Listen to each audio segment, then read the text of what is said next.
Hello. Today we will talk about electric charges. Okay, so let's go over the objectives. We want to be aware of the basic atomic structure of conductors. We know that elements are divided in three groups: conductors, semiconductors, and dielectrics or insulators. So dielectric or insulators are the opposite of conductors. We will talk about them when we talk about capacitors. And semiconductors are very special type of materials because they are materials with very restrictive conductive properties. So transistors is one good example. A transistor is a good example of a semiconductor, where silicon transistors will let the charge go through in a very controlled manner. So good examples of conductors are copper, aluminum, gold, and we will go through some of them. Also, we want to understand how terminal voltage of a battery or any DC supply voltage is established. How to create the flow of charge. Of course, we will define electric charges. We want to understand how current is established in a circuit. We want to become familiar with the factors that affect the terminal voltage of a battery. And we want to be able to apply a voltmeter or a multimeter to correctly measure the voltage and current of a network or a circuit. So let's go over fundamental units again. Fundamental units are mass, grams. In SI, we're going to have grams. Time is seconds. Electric charge is coulombs. Temperature is Kelvin. Substance is mole. And length is meter. So the combination of different fundamental units will give you other properties. These fundamental units are also called intrinsic properties because are independent of the amount of mass. So for instance, 1 liter of water at boiling temperature has the same temperature of 1 gallon of water. Okay, so the intrinsic properties are independent on mass, but the derived units are units that depend on intrinsic properties or fundamental properties. So for instance, force is the combination of a mass times the acceleration of that mass or the body. Units of force are Newton, and mass is in kilograms, and acceleration is in meters per second squared. Therefore, Newton is kilograms per meter over second squared. Electric current, capital I, has units of ampere or amps, but the fundamental derived unit is coulombs over second because is the amount of charge. Q is the amount of charge that moves through a region per second. Resistance has units of ohms, but the fundamental units are kilograms per cubic meter over charge squared over second. So it's very interesting because the resistance, the electric resistance, is a function of the mass of the resistor, the length, the amount of charge, and time. So it's a pretty intensive or pretty complicated ratio of units. However, we just think about it as ohms. Voltage is another interesting one. It's pretty similar to resistance, except for instead of being charge squared, is seconds squared. So we have kilograms, which is mass, length squared, meter squared. We have a charge, and we have seconds squared. So you can see that it's pretty fascinating the amount of intrinsic units that are present in voltage. Capacitance is also interesting because is charge squared, second squared, kilogram and meter squared. So it's electric charge squared times time squared divided by mass and divided by length squared. The unit of capacitance is known as farads.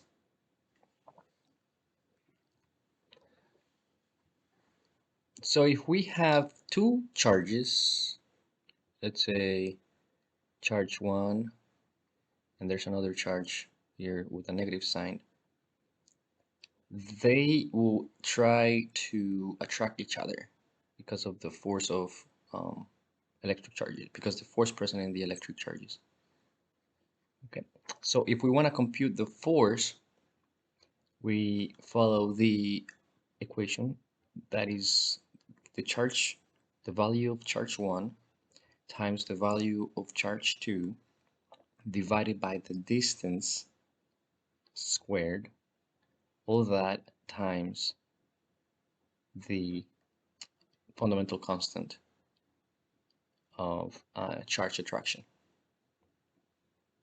Okay, so a couple things to note is that 1 coulomb of charge is the total charge associated with 6.24 times 10 to the 18th electrons. So this is a lot of electrons. And we're saying that only 1 coulomb of charge is the total charge associated with all these amount of electrons. So you need all these amount of electrons to have 1 coulomb. Okay. Also, notice that the mass of an electron is very small. It's 9.1 times 10 to the negative 31 kilograms. This is extremely small. It's a 1 after 30 zeros. It's virtually 0. And the charge of an electron, the charge of a single electron, is 1.6 times 10 to the negative 19 coulombs. Okay. So the typical shape of the attraction force between two charges is like this. And it's because you have the distance squared that makes this curve highly nonlinear. So larger the distance, smaller the force, and closer the distance, higher the force.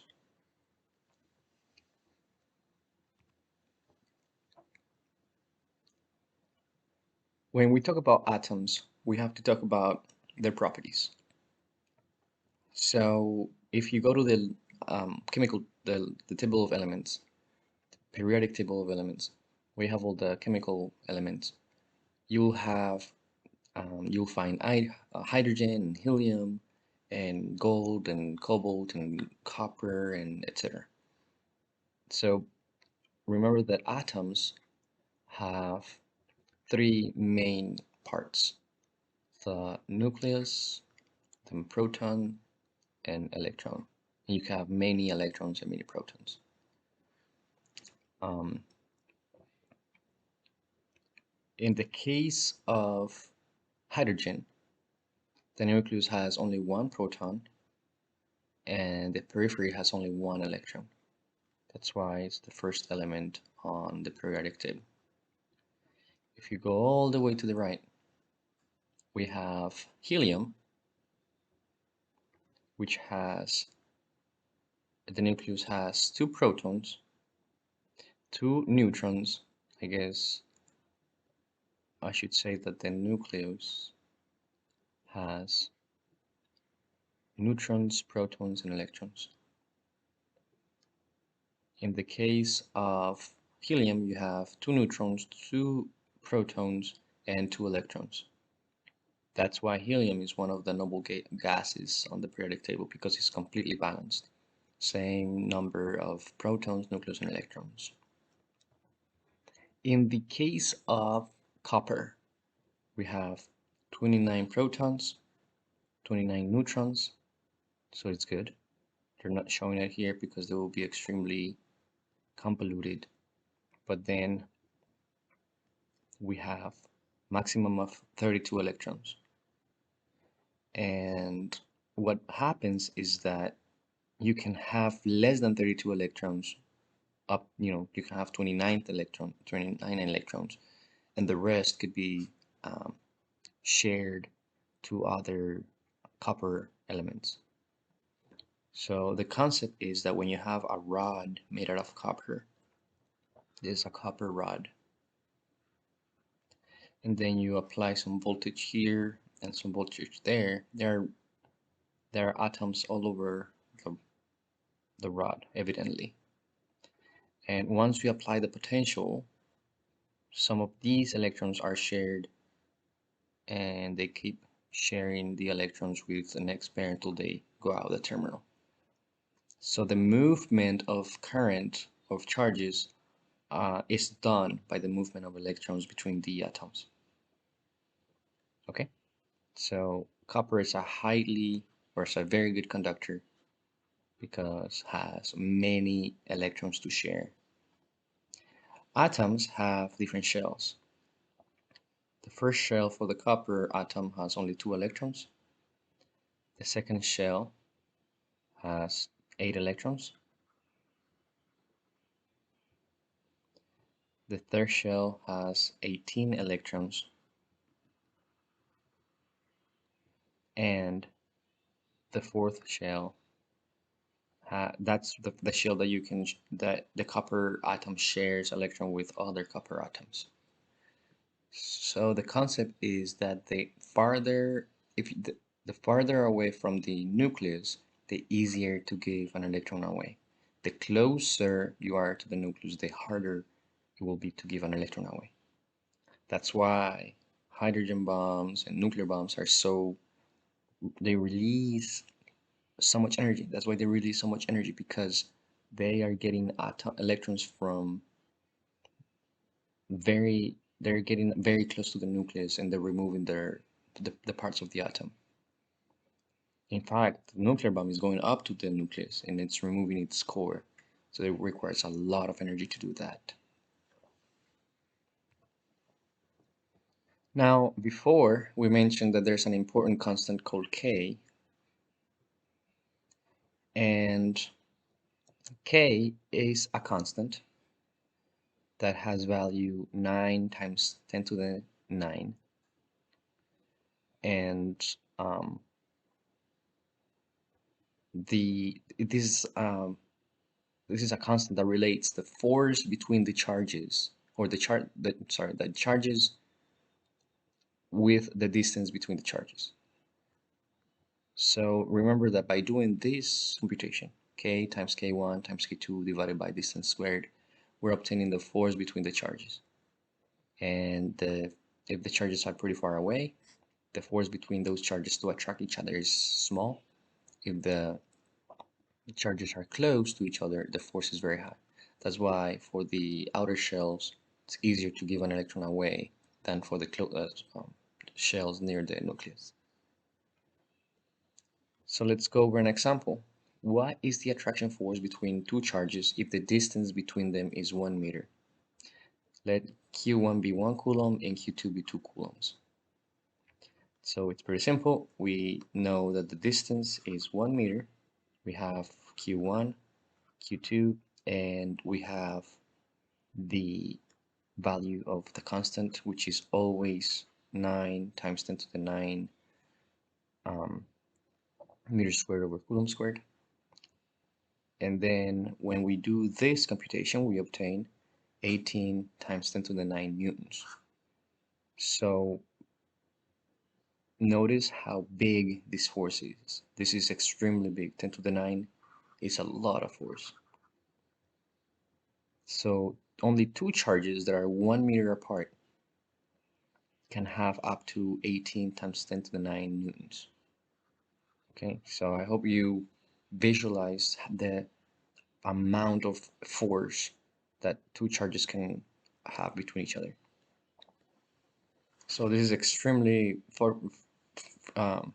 straightforward, I would say. This equation only has 4 elements. One is the charge 1, the other one is charge 2, the distance, which is going to be squared, and the constant, which is always 9 10 to the 9. So we talked about electric charge. Let us talk about electric potential, also called voltage.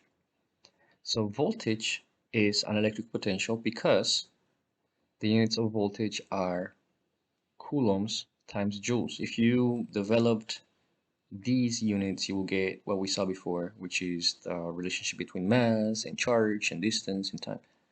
But the concept is that 1 volt is equal to 1 coulomb times 1 joule. This is energy, this is electric charge. So if you have two charges, positive and negative, and you have a distance between them in an energy field, those charges have a potential to come together. Because we saw before that even a 1 meter, 1 meter is closely almost 3 yards. So 1 meter is approximately equal to 3 yards. And we saw that two charges 3 yards apart have a very high force waiting to get those two charges together. So the potential is there to get connected. But since they need electrons to attract, you have to connect them through a conductor. Because it's not like light or magnetic particles when you have little photons traveling. No, for voltage, you need electrons to travel and carry the energy. For electrons have mass, and mass will carry the energy. So the concept is that once you have two charges connected with a conductor, or if you're close to them, let's say if one atom is here, one atom is here, then the outer shells will be close enough that they can transfer atoms. Or not atoms, but electrons, I'm sorry. So the electric potential is because if you have a negative charge and a positive charge, and they have 1 coulomb of charge, and they have 1 joule of energy, then that is 1 times 1 equals 1 volt. Okay? If you have 1 coulomb of charge, and then you have 2 joules of energy, that's 1 times 2 is 2 volts, and so on and so forth. If you have 1 coulomb of charge with 4.8 joules of energy, you have a potential of 4.8 volts. Okay, so you can have more than 1 coulomb of charge, and you will multiply that, so it will keep getting bigger. Okay, it's only depending on the amount of energy that those charges can contain.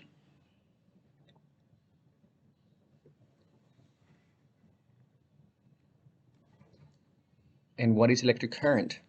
So by now we talked about electric charges, which have units of coulombs, electric potential, which have units of volts, and now we're going to talk about current, electric current. The electric current is the flow of charges in time.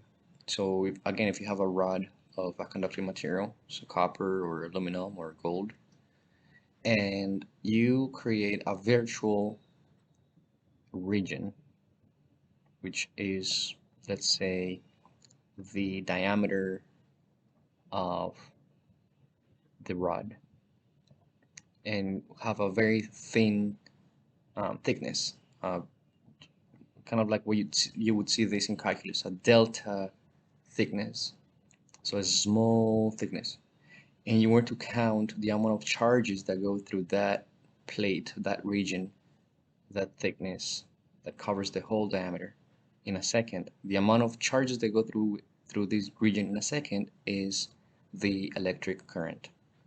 So it's a pretty straightforward concept as well. Now, a couple of things about electric current is just to remember, and this is probably one of the most important things that I want you to learn, and for sure will be a question in one of the exams, is that a 100-watt light bulb which is one of the light bulbs that you can have in your house, for instance, draws about 1 amp. Okay, so 1 amp. Remember, 100-watt light bulb draws 1 amp. A microwave draws from 8 to up to 13 or even 15 amps. A lot of current. A laptop computer draws 2 to 3 amps. A television draws 1 to 3 amps too. A toaster draws between 7 to 10 amps. A fluorescent light draws between 1 and 2 amps. A typical LED draws 20 milliamps. A smartphone draws about 20 milliamps. Lightning strike has around 1000 amps. So this is the concept that I want you to know. Enough current to induce a cardiac respiratory arrest to get you pretty sick, or kill you basically, is around 100 milliamps to 1 amp. So very small current has the potential to harm you pretty bad. And this is because the heart is working at a frequency. So all the pulsations and all the palpitations have a rhythm. And when a lot of current hit your body, so when you have, let's say current is hitting you, then you have uh, electric charge going through you because you have mass.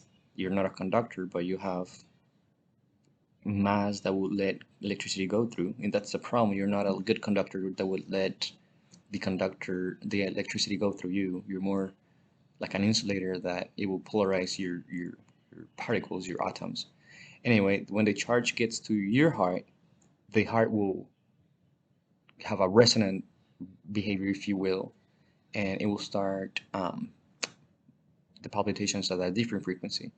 And that deep frequency could cause cardiac or respiratory arrest, or basically the arrest part means heart attack. And you can even get to stop the heart because of the stress induced. And if you stop your heart, you're basically in the arrest situation. So please be very careful with what you deal with electricity, because up to 100 milliamps could be fatal. And when you're talking about 1 to 13 amps, that's definitely not good.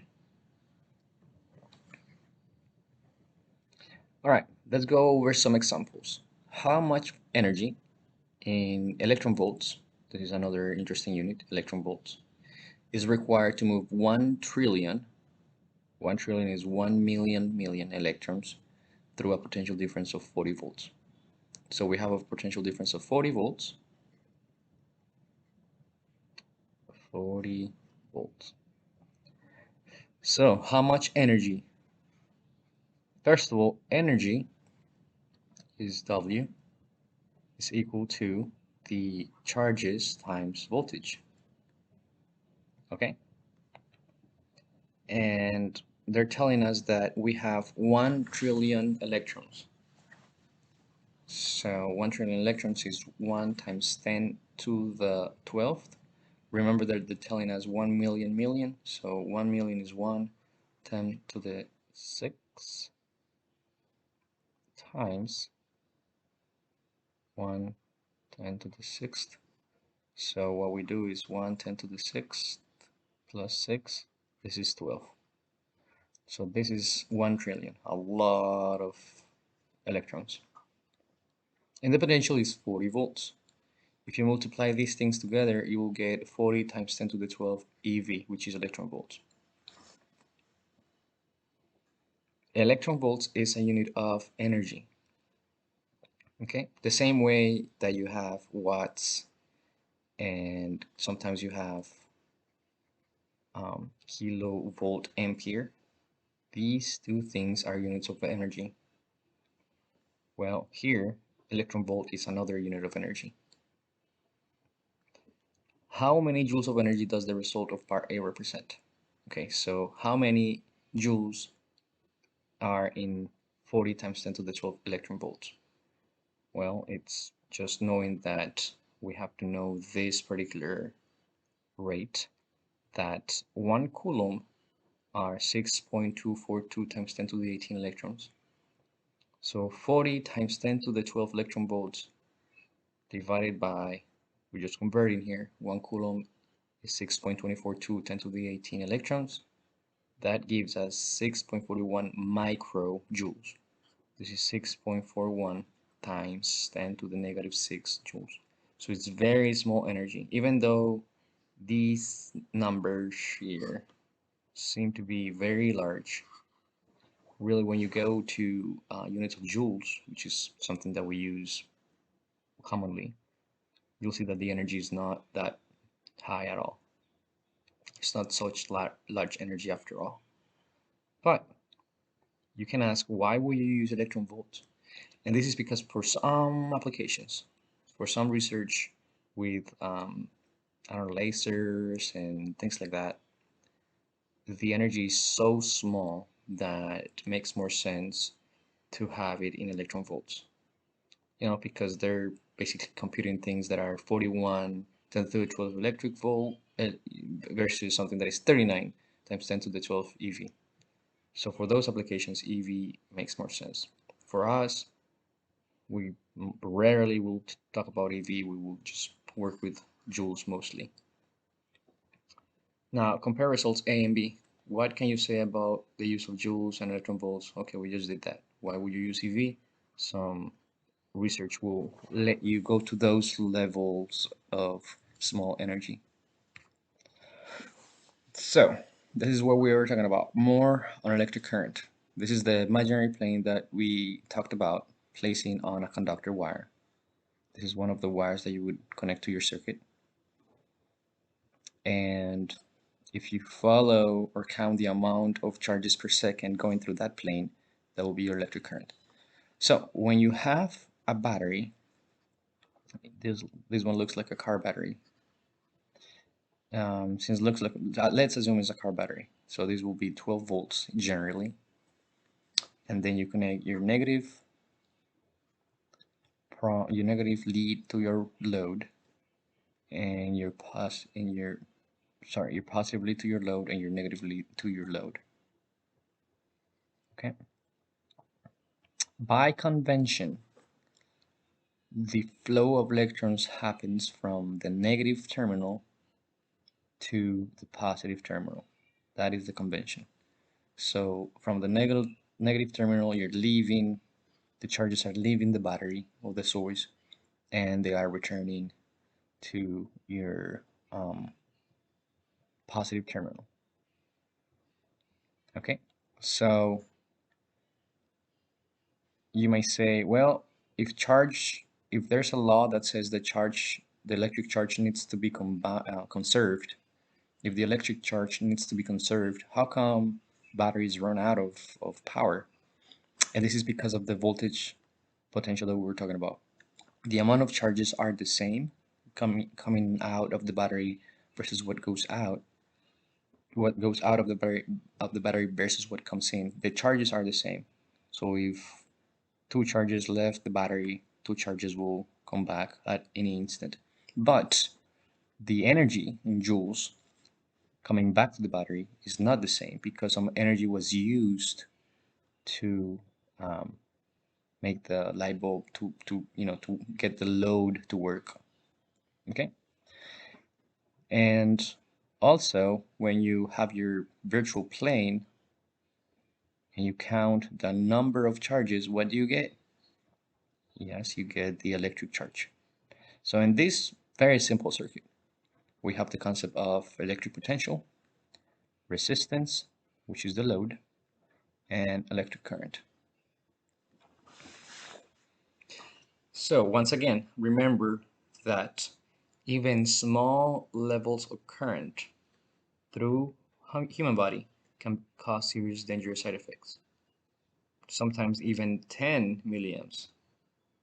So 10 milliamps is safe, but if you're having heart problems or if you had a surgery, like small levels of current can be dangerous.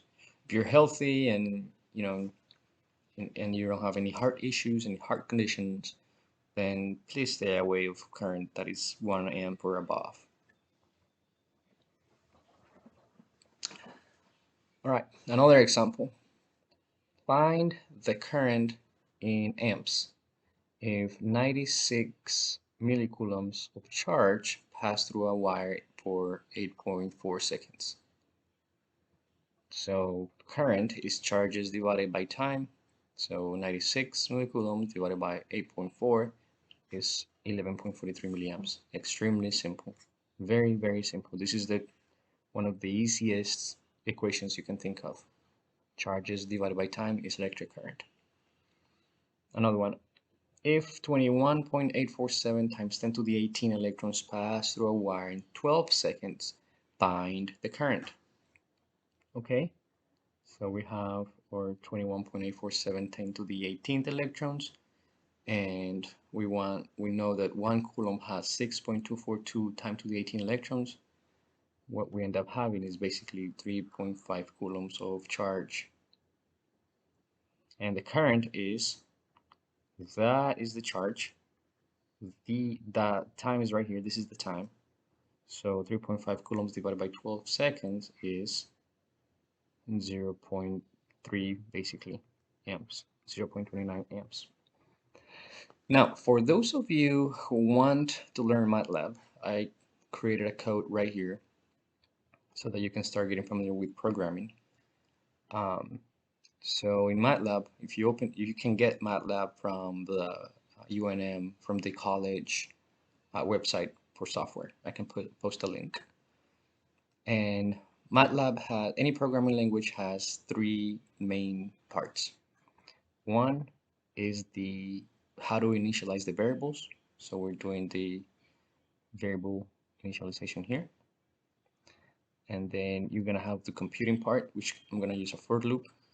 So we're gonna compute the values for each value of your array. Notice that those are arrays. And you have your processing part, your post-processing part, which is plotting the graph. Here I'm saying I didn't show you, but it's basically plot the value of I1.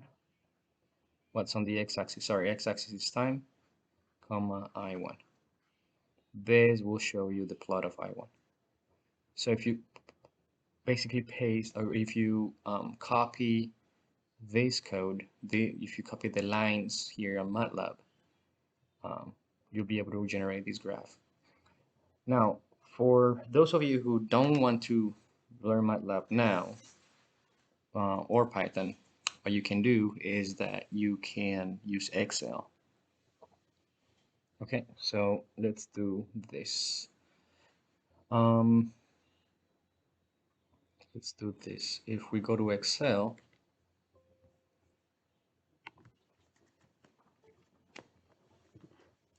let me go to Excel very quickly. Excel.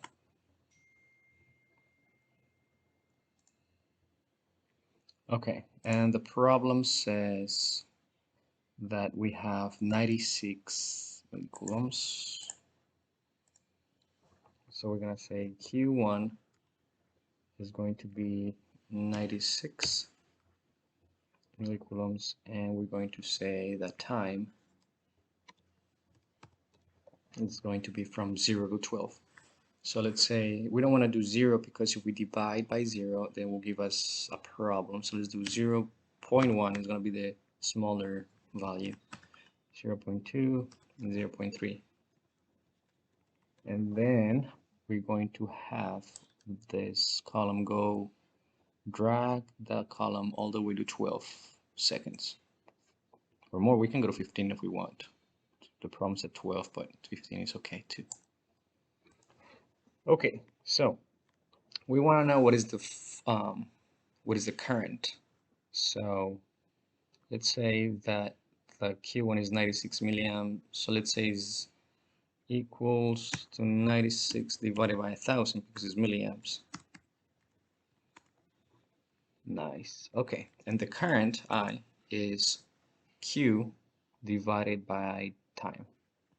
So I equals Q divided by time. Now, if I do equals Q divided by time, The first time is going to work, but anything else will be 0. Why? Because I don't have values of 96 of anything here. This is a 0 for Excel. So what we need to do is go to Excel and say, hey, we only have one value of B1. So always use that value and use all the different times that we have. And in that case, we can definitely compute it. Okay, so that worked better.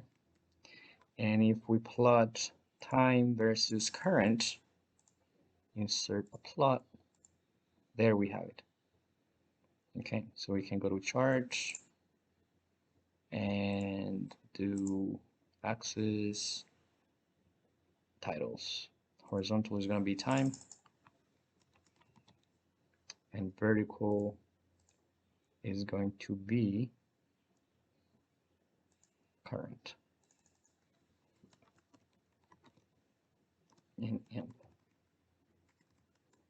Okay, so this is how you use Excel to solve your problem with arrays. Okay.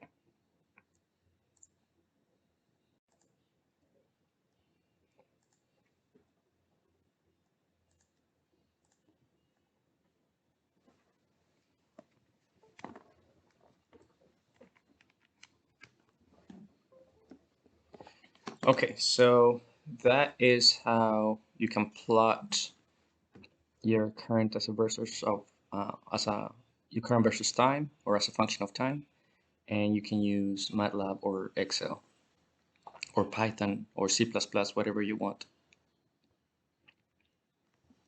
Now, conductors versus insulators. We mentioned that there's a difference between these two type of elements or materials. So conductors are gold, copper, aluminum, although all those metals, mostly metals that are very good for conducting electricity. Insulator are the polymers and plastics and not metals that are actually used to prevent conductors to, from touching ground and other metals. So this is a relative conductivity chart, meaning that is a reference, is a percentage. And it's very common to have copper as the reference because it's a good conductor and it's not the most expensive one. So if we take the value of conductivity from copper and we say, okay, that's 100%.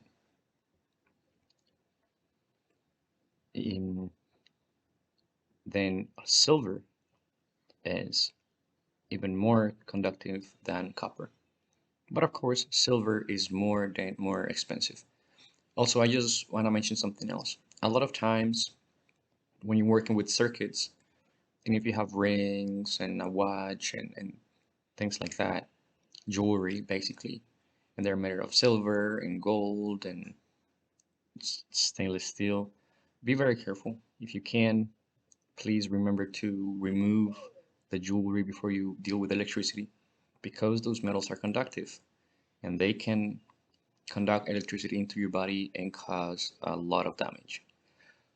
So, as a rule of thumb, whenever you work with electricity, remove all your rings and watches and things that you're wearing that are going to impede you from having free movement of your fingers. Okay, back to the chart. Gold is a little bit less conductive than copper. It's about 70%. Aluminum is still less than copper, 60%. Tungsten is not extremely good conductor, is 30%. Nickel is 22%. Iron is 14%.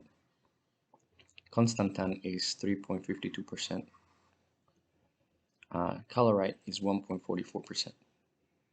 Okay, so the most conductive materials are silver, copper, gold, and maybe even aluminum if you want.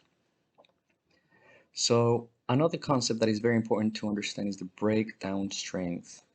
Okay, and kind of like when you have a piece of wood and you keep bending it and eventually breaks.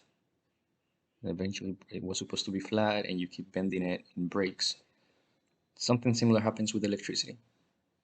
If you have a rod of a material,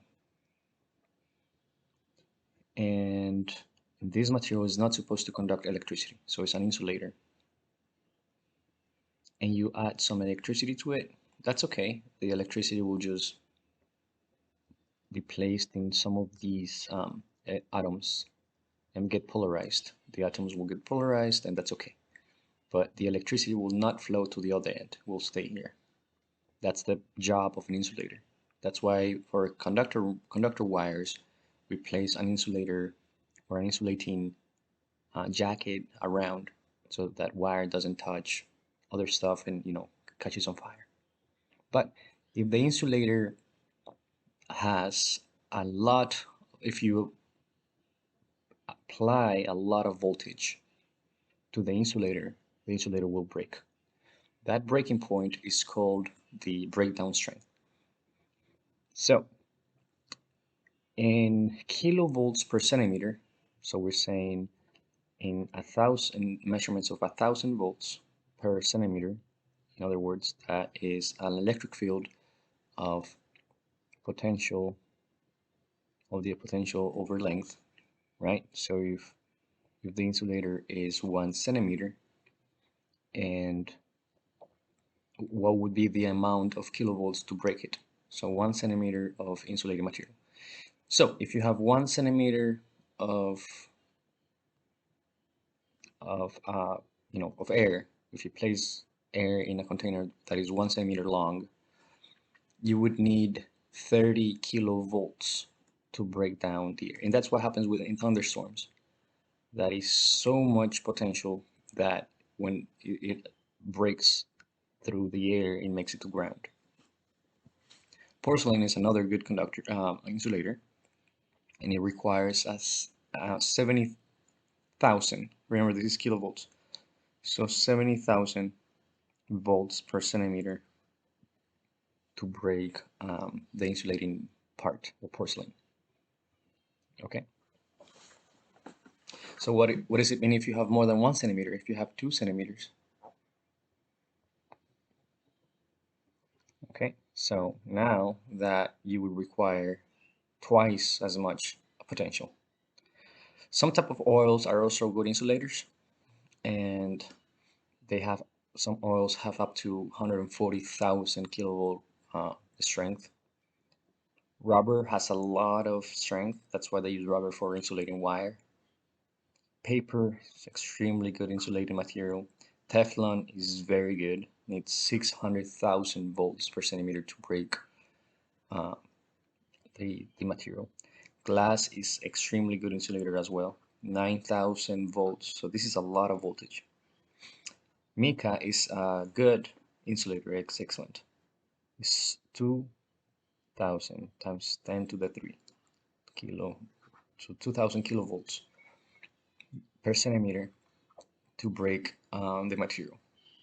So this is a pretty good insulating material for high application. So when you go on a road trip and you see those huge power stations with kind of like weird looking cones on top of the connectors, those are mica insulators, so that the wires don't touch part of the transformer except for other terminals.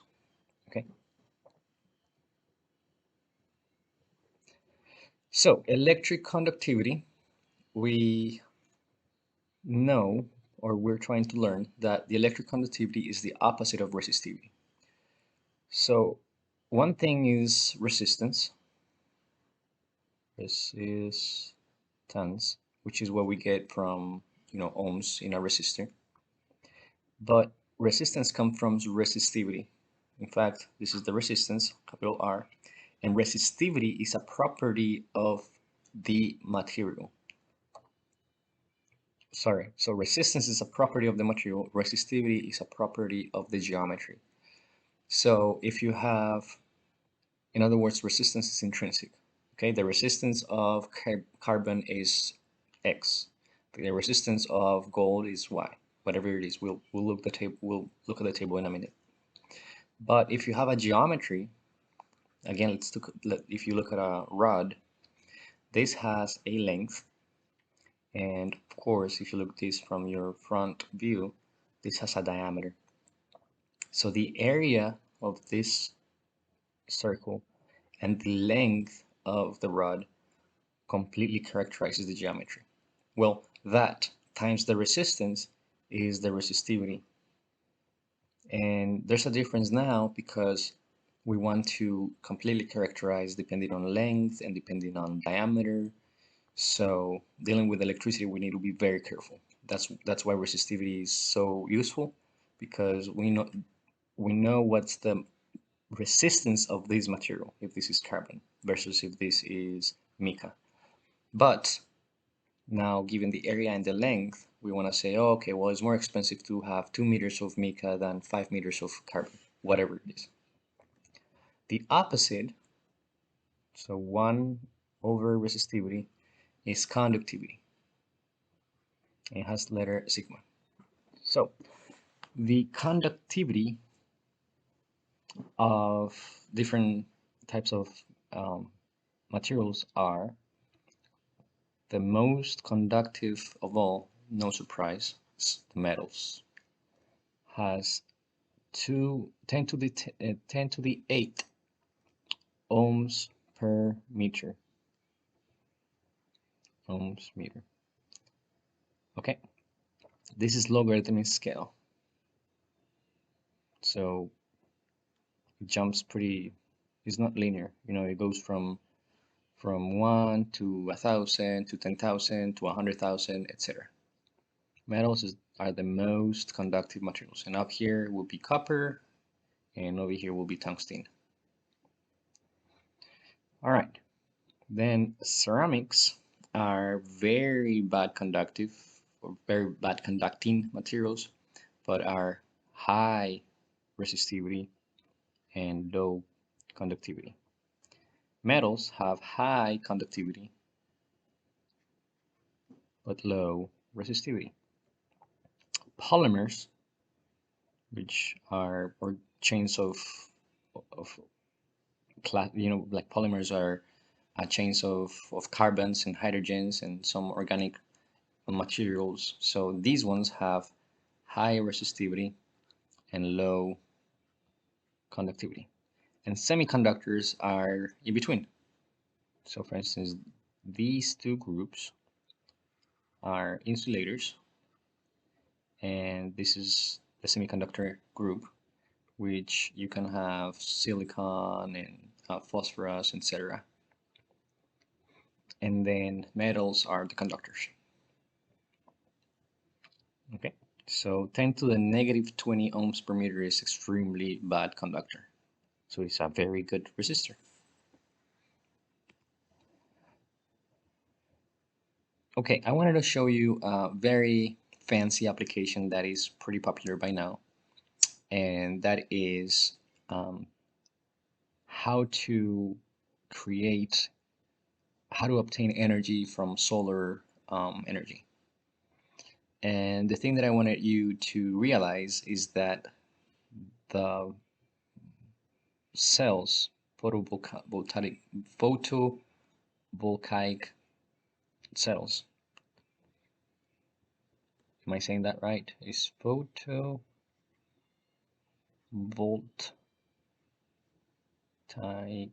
cells. I think that's correct. I have to look it up now. Anyway, they get charged, so they get the sun, the radiation of sun will get the materials in here, which are barium and titanium and some fancy materials. We'll charge them, so it will increase the charge, kind of like when you recharge a battery on your phone. And those charges will flow, so there's a current, electric current, will flow, and they will get, if you don't use the current, you will pretty much lose it. So you have to save the current, the charges in a battery or a set of batteries. But then the trick is that this is DC current, which is what we're going to be studying here throughout the semester. This is DC, direct current. But for using it in your home, Your TV and your microwave and your fridge and your AC, all those things are AC current, alternating. So there's an inverter to turn the DC to AC current. Okay, so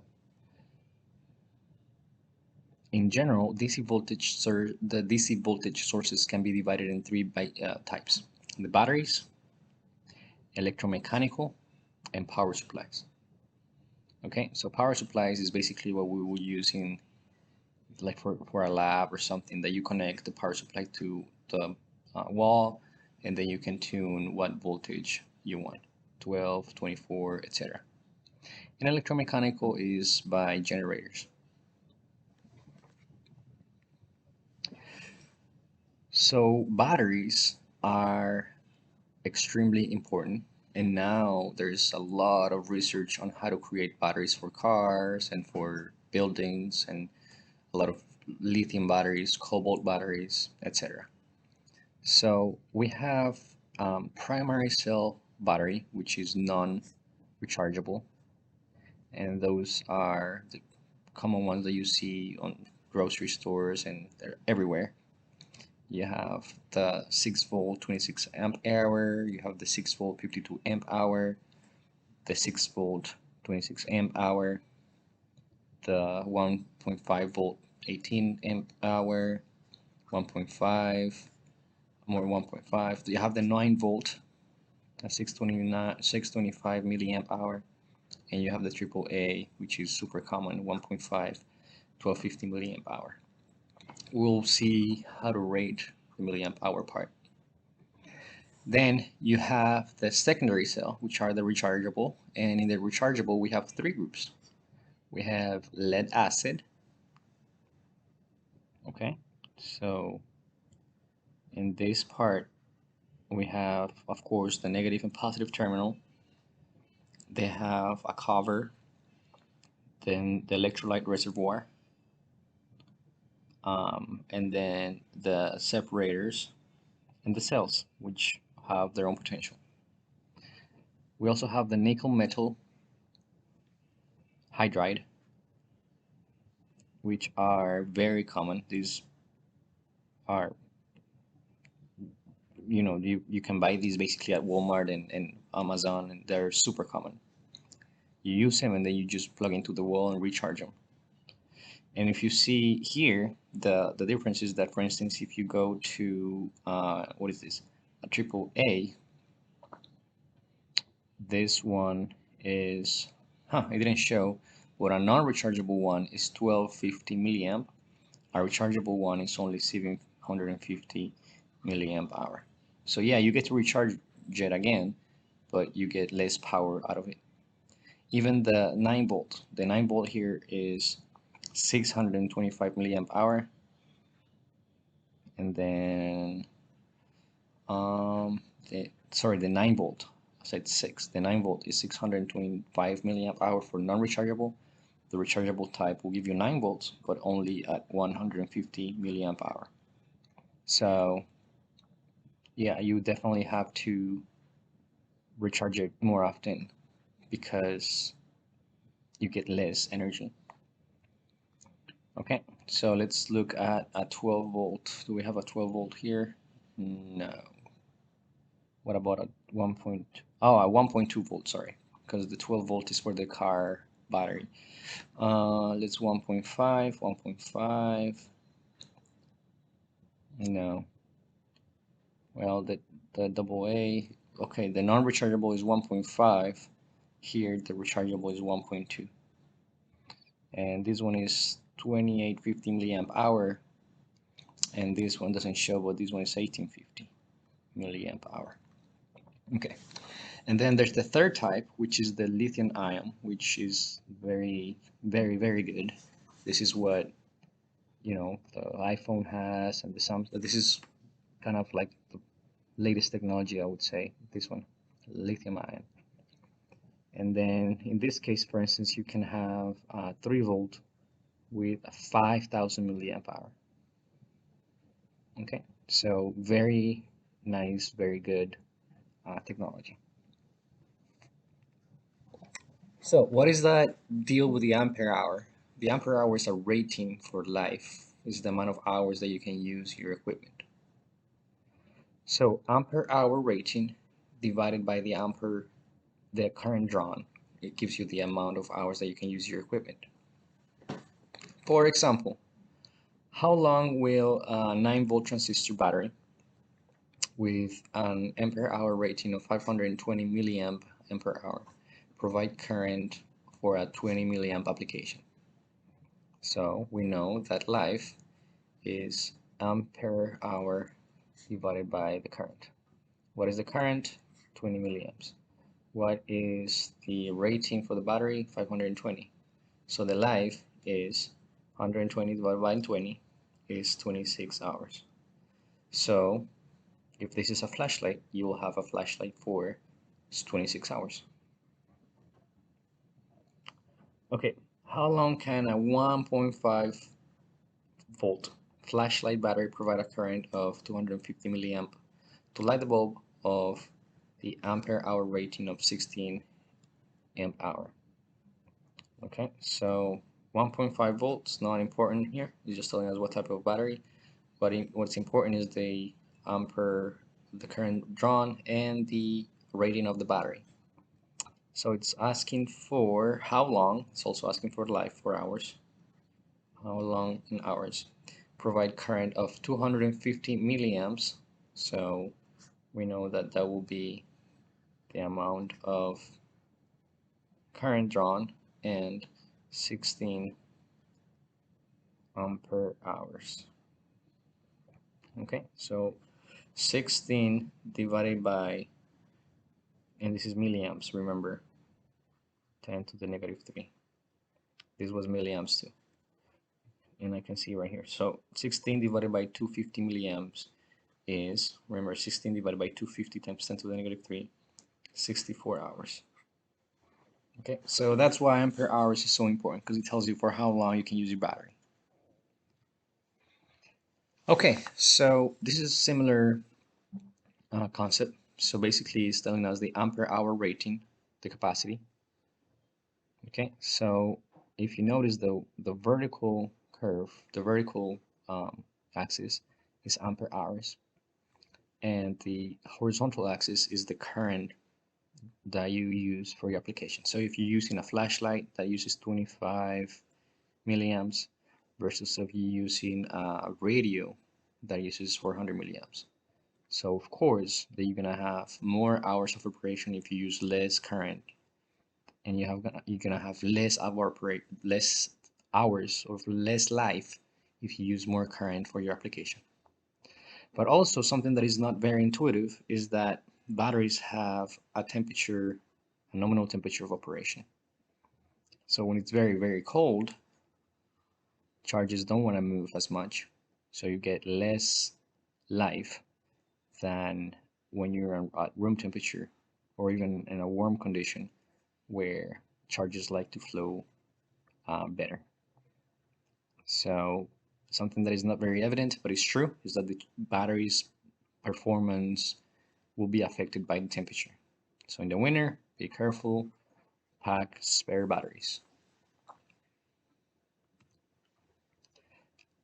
So when we talk about batteries, we also want to remember that there's a combination for providing more current or providing more voltage.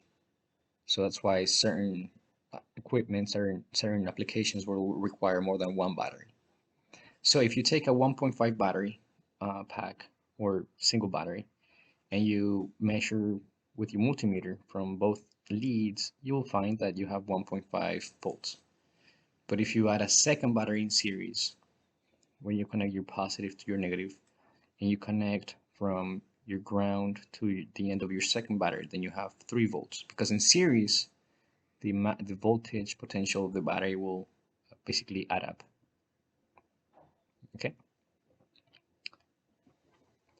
Now, if your ground is placed in the middle point where you connect them, then you can actually have a negative voltage potential and a positive voltage potential. Notice that the magnitude is still 3 because 1.5 plus 1.5 is 3, But since the reference point is in the middle, you have plus 1.5 and negative 1.5. Something like this is what happens in those type of toys where you have forward movement and then reverse movement. Negative 1.5 will move on one side and positive will move to the other side.